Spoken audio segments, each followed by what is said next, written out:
வணக்கம்.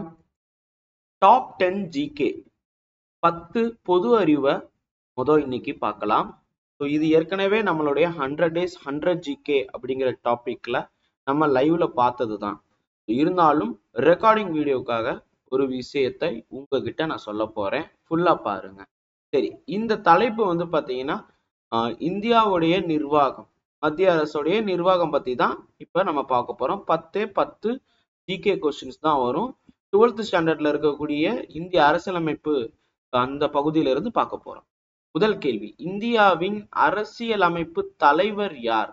அரசியலமைப்பு தலைவர்னு கேட்டா அது ஜனாதிபதி. அதுவே இந்திய அரசாங்கத்தின் தலைவர் அப்படின்னு கேட்டா அது பிரதமர். அரசியலமைப்பின் 52வது பிரிவின்படி இந்திய குடியரசுத் தலைவர் நாட்டின் தலைவராக உள்ளார். மாநிலம் அல்ல, நாட்டின் தலைவராக உள்ளார். உண்மையான நிர்வாகம் பிரதமர் கிட்ட இருக்கு. அடுத்த கேள்வி, இந்திய மற்றும் அமெரிக்க நிர்வாக முறைகளுக்குள் வித்தியாசம் என்னன்னு கேட்டிருக்காங்க. 4 ஆப்ஷன் கொடுக்கப்பட்டுள்ளது. ரெண்டுக்குமான வித்தியாசம் அப்படின்னு பார்க்கும்போது, இந்தியா பாத்தீங்கன்னா ஒரு பாராளுமன்ற முறையை கொண்டுள்ள மாநிலம் அல்லது நாடு, பாராளுமன்ற முறையை கொண்டுள்ள நாடு. அதே சமயத்தில் அமெரிக்கா ஜனாதிபதி அதிபர் முறையை பின்பற்றும் நாடு. இந்தியாவுடைய ஸ்ட்ரக்சர் எப்படி இருக்கும் அப்படின்னு கேட்டா, ஒரு பாராளுமன்றம் ஜனநாயகத்தை பின்பற்றுகிறது, பார்லிமெண்டரி டெமோக்ரஸின்னு சொல்றாங்க. அங்கு உண்மையான நிர்வாக அதிகாரம் பிரதமர் கிட்ட இருக்கும் மற்றும் அமைச்சர் குழு கிட்ட இருக்கும். அதாவது கேபினெட் அமைச்சர்கள்னு சொல்லுவாங்கல்ல, அவங்க கையில இருக்கும். ஆனா அமெரிக்காவுல அதிபர் கிட்ட தான் எல்லாமே இருக்கும். நிர்வாகம், சட்டம் எல்லாமே அவர்கிட்ட தான் இருக்கும். சரி, இந்திய குடியரசுத் தலைவர் ஜனாதிபதி எவ்வாறு தேர்ந்தெடுக்கப்படுகிறார்? மக்களால் நேரடியாகவா? கிடையவே கிடையாது. பிரதமர் கிடையவே கிடையாது.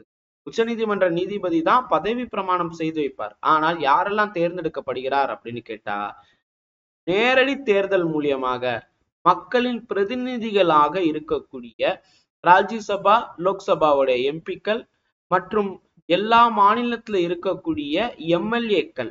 இங்க மேலவை வராது, கீழவை மட்டும்தான் வரும். மாநிலம்னு சொல்லும் போது எம்எல்ஏக்கள் மட்டும்தான் வருவாங்க. அதுவே மத்திய அரசுன்னு சொல்லும் போது தேர்ந்தெடுக்கப்பட்ட எம்பிக்கள் வருவாங்க. ஓகேங்களா? இங்க தேர்ந்தெடுக்கப்பட்ட என்ற வார்த்தை மிக மிக முக்கியமானது. ஏன்னா நியமன உறுப்பினர்கள் இங்க வரவே மாட்டாங்க. 12 பேர் நியமனம் பண்ணுவாங்களா, அவங்க வர மாட்டாங்க. சரி, பின்வருவனவற்றில் எது இந்திய நிர்வாகத்தின் சிறப்பியல்பு அல்லன்னு கேட்டிருக்காங்க. ஜனாதிபதிக்கு உண்மையான நிர்வாக அதிகாரம் உள்ளனன்னு இங்க இருக்கு பாத்தீங்களா? இது மட்டும் வராது. ஏன்னா அவர் ஒரு பெயரளவில் தான் இருப்பாரே தவிர்த்து உண்மையான நிர்வாகம் எல்லாமே யார்கிட்ட இருக்கும்னு கேட்டா பிரதமர் மற்றும் கவுன்சில் ஆஃப் மினிஸ்டர்ஸ் கிட்ட தான் இருக்கும். இந்திய அரசியலமைப்பு முகவுரையில் இந்தியா டேஸ் அப்படின்னு அறிவிக்குது. இந்தியா பாத்தீங்கன்னா இறையாண்மை கொண்ட சோசியலிச தத்துவத்தின்படி மதசார்பற்ற ஜனநாயக குடியரசு நாடு அப்படிங்கறத சொல்லுது. இதுல இந்த சோசியலிச மதசார்பற்ற அப்படிங்கிறது பின்னாடிதான் சேர்த்துக்கிட்டாங்க. குறிப்பா இந்திரா காந்தி அம்மையார் இருக்கும்போது ஒரு தடவை அமெண்ட்மெண்ட் பண்ணாங்க முகப்புரைய. அதில் தான் இது வந்திருக்கு.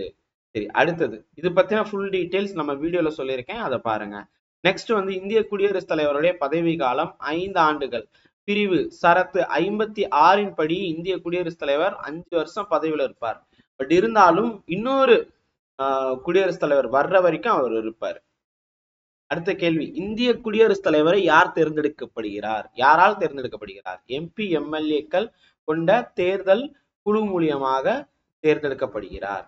இந்திய ஜனாதிபதியின் தேர்தலில் போட்டியிட குறைந்தபட்ச வயது, இங்க குறைந்தபட்சன்னு கேட்டிருக்காங்க, அதிகபட்ச வயது கிடையவே கிடையாது. குறைந்தபட்ச வயது 35. குடியரசுத் தலைவருக்கு மட்டுமல்ல, இந்தியாவுல குடியரசுத் தலைவர், பிரசிடென்ட், வைஸ் பிரசிடென்ட், கவர்னர், ஆளுநர் இவங்க எல்லாத்துக்குமே 35 ஆண்டுகள் தான்.